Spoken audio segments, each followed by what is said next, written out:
Hey,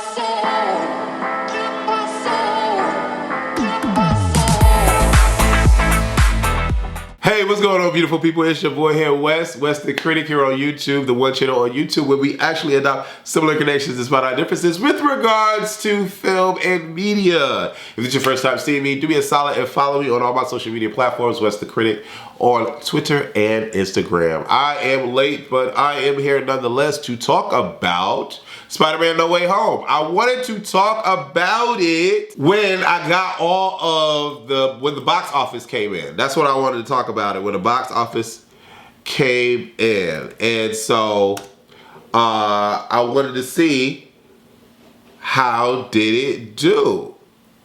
And so Spider-Man No Way Home officially opens to $260 million. It's the second biggest box office debut in history. Okay? Sony's epic finale and the Tom Holland-led comic book trilogy collected a mind-blowing $260 million in North American theaters over the weekend, above Sunday's estimates of $253 million. It means No Way Home has now surpassed Avengers Infinity War, $257 million, to land the second biggest debut in Hollywood history, behind only Avengers Endgame, which was $357 million. Not bad for pandemic times. Not bad at all. What are we talking about? Internationally, Spider-Man No Way Home captured $340.8 million from 60 overseas markets, pushing its global tally to $600.8 million. It stands as the third biggest worldwide launch ever after Avengers Endgame, $1.2 billion, and Avengers Infinity War, $640 million. What? That is insane. That is insane. But at the end of the day, what all Hollywood executives need to understand is that you gotta give the fans what they want. You have to give the fans what they want. You give the fans what they want and they will eat it up. You give the fans what they want and they will eat it up. All of the old faces, all of the familiar faces, action, bringing people in, tie-ins. I think one of the biggest, and this is a spoiler review. This video has spoilers in it. So if you've not seen Spider-Man No Way Home, you know, you might not want to watch this video. I'm just going to I'm not going to break down and dissect the whole video, but I'm just going to give my general review of it. At the end of the day, it is worth going to see. It is definitely a phenomenal film. It is in my top 10 films, and I will be doing January 1st, the first week of January, I will be doing my top 10 films of 2021, and Spider-Man No Way Home is in the top 5. Why? Because it's a fanfare, fan service film, period. You have Charlie Cox's Daredevil in this movie. To be honest, that was just, for me, what needed to happen over all of the other Spider-Man coming in. All of the other Spider-Man coming in was just like, you know, sprinkles on the top of the ice cream cone. But Charlie Cox coming into the MCU just solidifies the fact that Kevin Feige is intelligent. He's very smart. And, you know, the fans love Daredevil. The fans love the concept of a connected universe. You've been doing a connected universe for damn near 20 years now, and why not continue it? Even though those particular shows are on Netflix, those were decent, for the most part, good shows. Jessica Jones, Charlie Cox, Daredevil being the best out of the 4, and then Luke Cage, and then that other show afterward. But the Punisher needs to come back as well. Like, it would be amazing to have those shows cross into the MCU. So shout out to Kevin Feige for making that happen, and shout out to Charlie Cox for being able and willing and wanting to do it. That was a phenomenal moment in the MCU, and it would never have happened if Sony and Marvel didn't have their deal together. It just would never have happened. You know, I really think that this film was an emotional film. You know, Tom Holland is good for making a grown man like myself cry, and he definitely did that.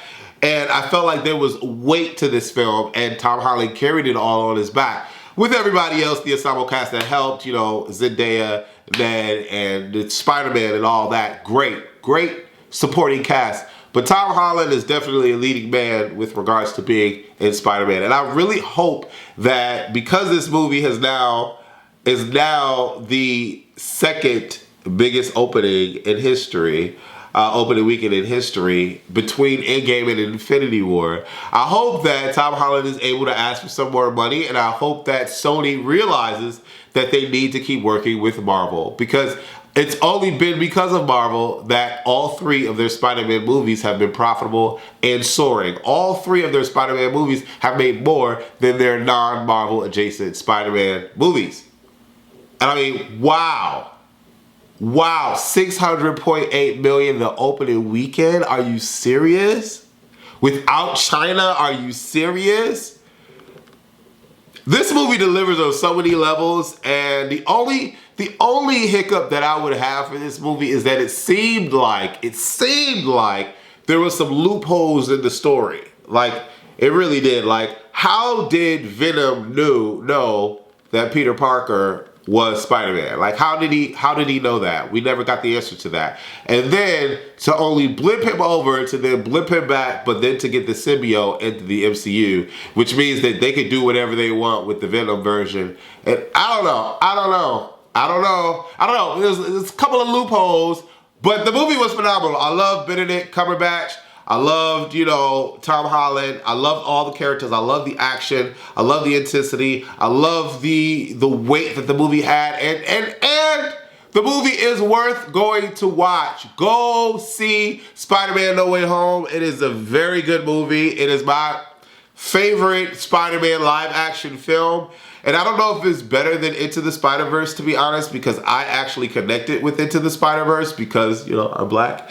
But Into the Spider-Verse was just really, really good, and it was the first introduction to, that world and the fact that Sony could really, pull off a Spider-Man movie to me.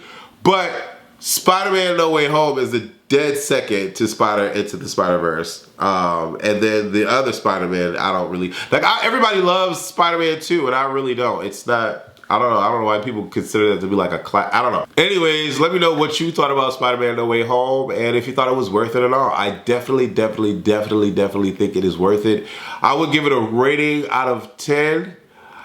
I would give Spider-Man No Way Home a 9. I would give Spider-Man No Way Home a 9 for sure. I really, really would. It delivered on story, it delivered on acting, it delivered on action in the Spider-Man sense. It delivered on special graphics, computer animation was great. I connected with it. I connected with it. The only reason why it's not getting a 10 is not only do I feel like there was some loopholes, but I felt like the overall reason to the catastrophe that happened in the world is because this young kid made a decision, and because this young, it was just I don't know. Other than that, the movie was damn near perfect, but I just didn't really. I wasn't motivated by his motive to wiping everybody's mind clean. It just seemed a bit too, after going through everything that he went through with Infinity War to Endgame, now all of a sudden he's trying to make this one little decision, which in turn could destroy a lot of things. It made no sense to me that he would do that or want to do that. And I know they borrow it heavily from the comics, but I don't know. I just feel like Tom Holland's Spider-Man, after going through Infinity War and Endgame, would not want to chance it. But anyways, other than that, the movie is a 9. Definitely go check it out. And congratulations, Tom Holland. Congratulations.